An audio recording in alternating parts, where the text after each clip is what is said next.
তিন শ্রেণীর ব্যক্তির বিরুদ্ধে আল্লাহ বলেন আমি নিজেই কিয়ামতের দিন মামলা দায়ের করব। I will be against them in the day of judgment.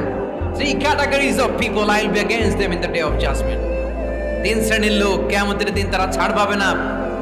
আল্লাহ বলেন আমি নিজেই তাদের বিরুদ্ধে মামলা দায়ের করব। এর মধ্যে এক শ্রেণীর লোক হচ্ছে রাজুলুন ইস্তাআজারা জিরান ফাস্তাউফা মিনহু ওয়া লাম ইউতি আজরা।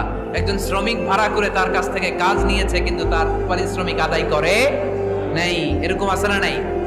দাপট দেখায় ইউনিভার্সিটির ক্যান্টিনগুলোতে। ইউনিভার্সিটির ক্যান্টিনে যে খায় মাগার বিল দেয় না, এরকম টাকায় যাচ্ছে নাই?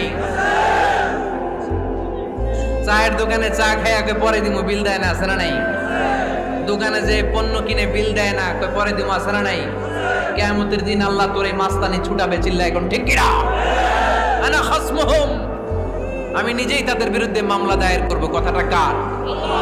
এজন্য বিশ্বনবী বললেন খবরদার, মেহনতি মানুষ, খেটে খাওয়া মানুষ, এদের দোয়া কবুল হয়ে যায়।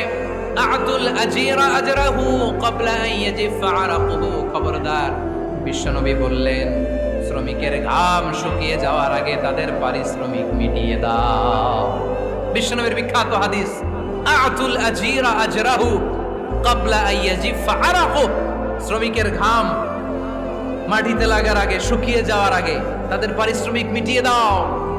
কেননা তারা যদি বদদোয়া করে তোমার জীবনকে জাহান্নাম বানিয়ে দিবে কে?